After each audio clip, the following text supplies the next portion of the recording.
All right, diving into a true crime case today. Mm. The murder of Gemma McCluskie. Oh, yeah. Back in 2012, she was a British actress, probably best known for her role in EastEnders. Right. Now, you might think, okay, another celebrity tragedy. Yeah. But this one hits different because the killer was her own brother, Tony. It's a case that really gets under your skin. And I think what makes it so compelling is that it wasn't a mystery in the traditional sense. Like, we know who did it. Right.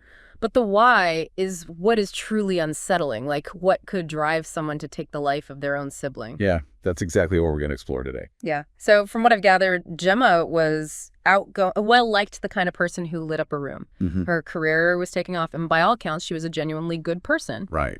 And then there's Tony, her older brother, who was struggling. He had a history of drug use, couldn't hold down a job, and was known for his volatile temper. Yeah. Not exactly a recipe for a healthy sibling relationship. No, you're picking up on a key point there. The sources we have paint a picture of growing tension between them in the months leading up to the murder. Friends and family described increasingly frequent and heated arguments. Oh. It was like a ticking time bomb waiting to explode. And explode. It did on March 1st, 2012. We know there was a huge fight that day. Yeah. But the exact details of what triggered it remain a bit unclear. Right. Whatever it was that pushed Tony over the edge, he killed Gemma in their shared apartment. This is where the case takes a truly horrifying turn. Not only did Tony kill his sister, Right. but he then went to extraordinary lengths to cover up his crime. He dismembered Gemma's body and disposed of the remains in Regent's Canal, scattering them across different locations. It's one thing to commit a crime of passion in the heat of the moment. Yeah. But the level of calculated planning involved in the cover-up is chilling. It suggests a level of detachment and premeditation that's hard to comprehend. You're right, and it's this element that provides a window into Tony's psychological state to carry out such a gruesome act, to methodically dismember your own sister. Yeah. Suggests a compartmentalization of emotions, a shutting down of empathy that's both fascinating and deeply disturbing. And to make matters even more twisted, he actively participated in the public search for Gemma, feigning concern and playing the grieving brother. It's almost like he believed he could erase what he'd done and create an alternate reality where it never happened. Denial and deception are often coping mechanisms for individuals who have committed horrific acts. Right. It's a way to distance themselves from the unbearable weight of their actions, to create a psychological buffer against the crushing reality of what they've done. So how did the police unravel this web of deception? I'm guessing Tony's facade started to crumble under scrutiny. Precisely. Initially, Tony was just one of many people the police interviewed as part of their missing person investigation. But his inconsistent statements, his nervous demeanor, and his inability to provide a credible alibi quickly raised red flags. Experienced detectives develop a sixth sense for these things. Oh, yeah. They can often sense when someone is hiding something, even if they can't immediately prove it. It's like they're reading between the lines, picking up on subtle cues that betray a guilty conscience. Yeah. But intuition alone isn't enough for a conviction. They needed hard evidence to connect Tony to the crime. That's where forensic science becomes crucial. It's the linchpin that often solidifies a case, turning suspicion into certainty. In this case, the forensic evidence was damning. What kind of evidence are we talking about? I imagine things get pretty graphic in a case like this. It does. The first breakthrough came with the discovery of a suitcase containing Gemma's torso in Regent's Canal. Oh, God. It was a gruesome discovery, but it provided a crucial piece of the puzzle. And from there, the investigation zeroed in on Tony's apartment. Exactly. Armed with a search warrant, the forensic team went in, and what they found painted a grim picture. Traces of blood were discovered throughout the apartment, including in the bathroom, where it appeared someone had attempted to clean up initially. Tony claimed the blood was his from a nosebleed. Oh, really? But lab tests quickly revealed it was Gemma's. It was a significant blow to his already flimsy alibi. So they had Gemma's blood in his apartment. Mm-hmm. It's pretty incriminating, but I imagine they needed more to build a solid case. They did, and they found it hidden in a communal bin area. They discovered a pair of trainers belonging to Tony Matten. Forensic analysis of the trainers revealed bloodstains, and DNA testing confirmed it was a match for Gemma's blood. So not only did they find her blood in his apartment, but they also linked him to the potential crime scene through those trainers. It's amazing how these seemingly insignificant items can become powerful pieces of evidence. Forensic science is all about connecting the dots, finding those tiny traces of evidence that tell a story. And in this case, the story was becoming increasingly clear. Tony was deeply implicated in Gemma's disappearance, but there was still one more piece of the puzzle that would seal his fate. I'm on the edge of my seat here. The discovery of the murder weapon hidden amongst Tony's belongings, they found a hacksaw. And upon examination, forensic analysts found traces of both Tony's and Gemma's DNA on the blade. The hacksaw used to dismember her body. It's hard to imagine a more damning piece of evidence than that. It was the final nail in Tony's coffin, so to speak. The combination of the blood evidence, the trainers, and the hacksaw, along with his inconsistent statements and suspicious behavior, left no doubt in the minds of investigators. Tony McCluskie was responsible for the murder of his sister Gemma. Okay, wow. We've gone from a missing persons case to a murder investigation, and the uncovering of some pretty disturbing evidence, all in the span of a few minutes. This is heavy stuff, and I know our listeners are probably reeling from all this information. Yeah. Let's take a moment to process what we've learned so far before we dive into the next layer of this complex case. You know, as we piece together the events leading up to Gemma's murder, it's crucial to delve into the psychology behind such a horrific act. How does someone, particularly a sibling, go from a heated argument to, well, this... It's hard to wrap my head around. Yeah. I mean, sibling rivalry is one thing, but murder? Right. That's a whole other level of darkness. What could possibly trigger such a violent, irreversible act? That's the question that forensic psychologists grapple with constantly. It's rarely a single factor, but rather a complex interplay of personality traits, environmental stressors, and often a pivotal snap moment. Okay, so walk me through this. What kind of snap are we talking about? Think of it like a pressure cooker. Yeah. You know, years of resentment, frustration, maybe even a sense of inadequacy simmering beneath the surface. Right. Then a trigger, a heated argument, a perceived threat, a loss of control, and it explodes. So in Tony's case, that final argument with Gemma was the breaking point, the trigger that unleashed all that pent-up rage. It seems likely. We may never know the exact words exchanged, but whatever happened in that apartment pushed him over the edge at that moment. Rage took over and rational thought went out the window. That explains the murder itself, but what about the cover-up, the dismemberment, the scattering of her remains? It's so calculated, so cold-blooded. Yeah. It's hard to imagine that being driven by a momentary lapse of reason. You've hit on a crucial distinction. The cover-up is where the psychological aspect gets even more chilling. To carry out such an act requires a profound detachment from reality, a chilling level of emotional compartmentalization. Compartmentalization, break that down for me. What does that even mean in this context? Essentially, it's the brain's way of protecting itself from overwhelming trauma. In Tony's case, facing the horrific reality of what he'd done would have been psychologically shattering. Oh, yeah. So his mind created a wall separating the emotional impact from the practical tasks at hand. So he could function, make plans, carry out those gruesome acts without being crippled by guilt or remorse? Exactly. He could focus on the immediate problem, getting rid of the evidence, creating a believable story, all while suppressing the emotional fallout. It's a chillingly effective, albeit disturbing coping mechanism that we see in many criminals, especially those who commit acts of extreme violence. That's terrifying, but it also kind of makes sense. I can see how the human mind would need some kind of defense mechanism to process something so horrific.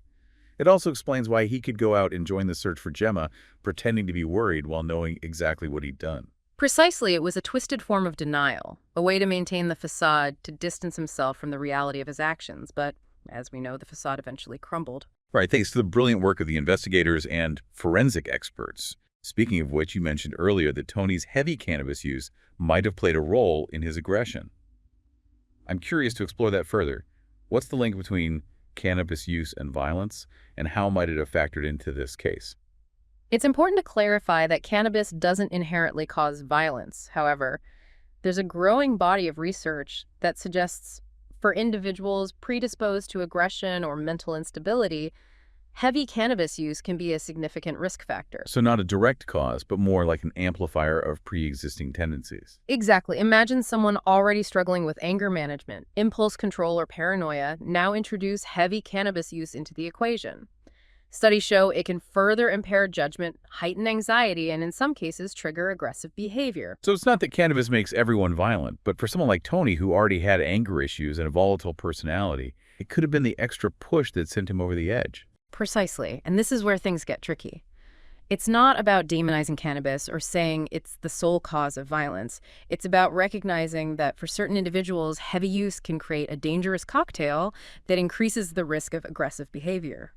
It's about understanding those nuances, those individual vulnerabilities that can turn something relatively harmless for most people, into a potential trigger for violence in others. You've got it. And that's why it's so crucial to look at the bigger picture when examining cases like this. It's not about simple cause and effect, but about understanding the complex interplay of individual factors and how they can contribute to a tragedy like this. Okay, so we've talked about Tony's psychological state, the potential role of his cannabis use, and the horrifying steps he took to cover up his crime. But before we jump into the trial and the ultimate consequences of his actions, I want to circle back to the investigation itself. I'm fascinated by the detective work, the meticulous gathering of evidence that ultimately led to Tony's arrest. Can you walk us through how they connected the dots, so to speak? Absolutely. The investigative process in a case like this is like a carefully constructed puzzle, each piece of evidence interlocking to reveal the complete picture. It all started with Gemma's disappearance, of course. Right. Initially reported as a missing person, no signs of foul play. It must have been a challenging starting point for investigators. You're right, missing person cases are notoriously difficult, but the detectives assigned to Gemma's case were thorough and meticulous. They started by building a timeline of her last known movements, interviewing friends, family, anyone who might have crossed paths with her in the days leading up to her disappearance. And I'm assuming Tony, being her brother and housemate, was one of the first people they interviewed. Absolutely. He was a natural starting point, but early interviews with Tony didn't yield any concrete evidence. He claimed he had no idea where she was, that she'd simply vanished. But even in those early stages, something about his demeanor, his body language, set off alarm bells for the investigators. It's that intuition you mentioned earlier, those subtle cues that suggest someone is hiding something, even if they're putting on a good act. Precisely. And as the investigation progressed, those intuitive suspicions began to solidify. Tony's alibi started to crumble under scrutiny. He gave inconsistent statements about his whereabouts on the day Gemma disappeared, and witnesses contradicted parts of his story.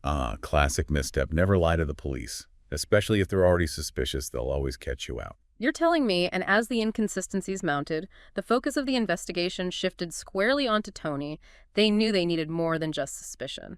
They needed hard evidence to link him to Gemma's disappearance. And that's when the real detective work began. So what were the key breakthroughs that turned suspicion into certainty? Well, remember the suitcase containing Gemma's torso found in the canal? That was a major turning point. It was a gruesome discovery, but it shifted the investigation from a missing person case to a suspected homicide, and because of where it was found, it focused their attention on Tony's apartment, which was located near the canal. So they had a potential crime scene and a growing suspicion that Tony was involved, but they still needed something more concrete to connect him directly to the crime. They did, and they got it. The forensic team obtained a warrant to search Tony's apartment, and that's when the dominoes really started to fall. This is where it gets really interesting. Tell us what they found. You remember Tony's claim that the blood found in his apartment was his from a nosebleed? Yeah, that didn't hold up for long. Forensic testing confirmed that the blood was Gemma's, and it wasn't just a small splatter. It was found in multiple locations throughout the apartment, suggesting a violent struggle had taken place. Wow, so the blood evidence directly contradicted Tony's story and placed Gemma at the scene. That's huge. But I'm guessing that wasn't the only thing they found. Oh, it gets better. Remember those trainers they found hidden in the communal bin? The ones with Gemma's blood on them? Yeah. I was wondering when those would come back into play. They were a crucial piece of the puzzle. Not only did they have Gemma's blood on them, but the pattern of the bloodstains suggested that the wearer had been present during the dismemberment of her body. So not only did they find her blood in his apartment, but those trainers placed Tony at the scene of the crime, and potentially during the most horrific part of it, the evidence was piling up against him. It was, and there was one final piece of the puzzle that sealed his fate during their search. They found a hacksaw hidden amongst Tony's belongings, and when they tested it, well, you can probably guess what they found. Traces of both Tony's and Gemma's DNA. Bingo, the murder weapon with the victim's blood and the killer's DNA on it, it doesn't get much more conclusive than that. Wow, it's like something out of a crime drama, but with real-life consequences. The meticulous work of the investigators, the science behind the forensic analysis. It's all so fascinating, but it's also incredibly sad. A young woman's life brutally cut short, a family torn apart by a horrific act of violence. You're right. It's a stark reminder of the dark side of human nature, but it's also a testament to the power of justice, the relentless pursuit of truth that ultimately brought Gemma's killer to account for his actions. Okay, so we followed the twists and turns of the investigation from the initial missing person report to the discovery of those damning pieces of evidence that sealed Tony's fate. Now let's dive into the trial itself. What was Tony's defense, and how did the prosecution build their case against him? All right. So we've laid out the tragic events leading up to Gemma's death and the meticulous investigation that uncovered the truth. Now let's shift our focus to the courtroom. What happened when Tony McCluskie faced a jury for the murder of his sister? The trial itself was a media sensation, capturing public attention with its mix of celebrity and shocking familial violence. But within the courtroom, the focus was on the evidence and the legal arguments presented by both sides. I imagine the prosecution had a pretty strong case, considering the mountain of evidence against Tony. But what was his defense strategy? Surely he couldn't deny the blood, the trainers, the hacksaw. You'd think it would be an open and shut case, right? But Tony's defense team took a rather surprising approach. Instead of claiming innocence outright, they argued for a lesser charge of manslaughter, claiming a loss of control defense. Loss of control. What does that mean in a legal context? It essentially means that the defendant admits to the killing, but argues that they were provoked to such an extent that a reasonable person would have lost control and acted in a similar way. They were essentially saying that Tony, in a fit of rage triggered by Gemma, snapped and wasn't fully responsible for his actions.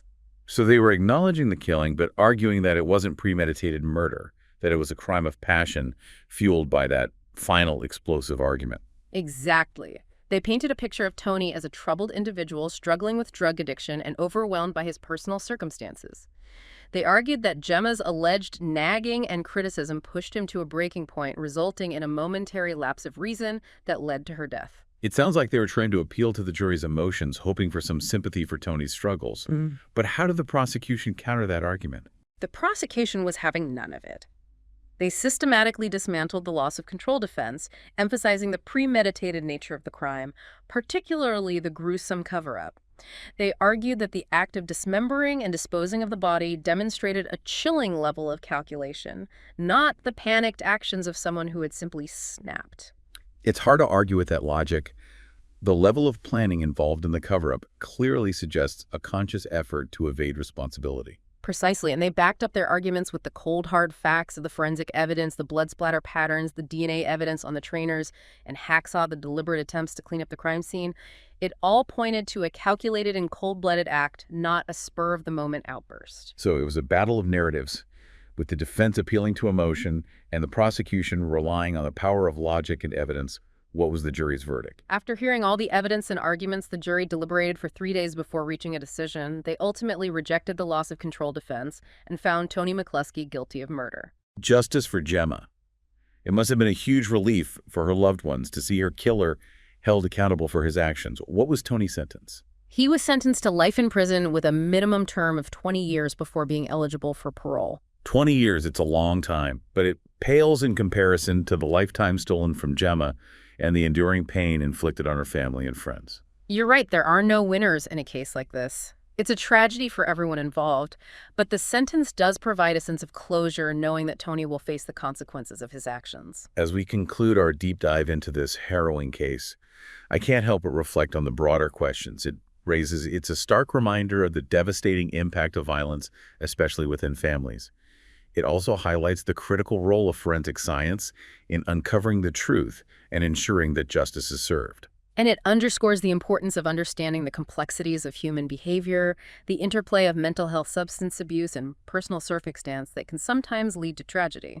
It's easy to get caught up in the sensationalism of a case like this, but it's crucial to remember the human cost, the ripple effects of violence that extend far beyond the immediate victims. Absolutely. Cases like this challenge us to examine our own assumptions about family dynamics, mental health, and the very nature of good and evil. It's a sobering reminder that violence can occur anywhere, even within the supposed safety of our own homes. It also reinforces the importance of seeking help when we see warning signs, whether in our own lives or the lives of those around us. Early intervention, open communication, and access to mental health resources are essential in preventing future tragedies. We may never fully understand what drove Tony McCluskie to commit such a horrific act, but by exploring this case, we've shed light on the complexities of human behavior and the devastating consequences of uncontrolled rage. And hopefully, by understanding the factors that contributed to this tragedy, we can work towards creating a society where violence is less likely to occur and where families can find the support they need before it's too late. To our listeners, thank you for joining us on this deep dive into a truly heartbreaking and thought-provoking case. We hope you found it insightful, and we encourage you to continue the conversation, to explore the resources available, and to do your part in creating a safer and more compassionate world.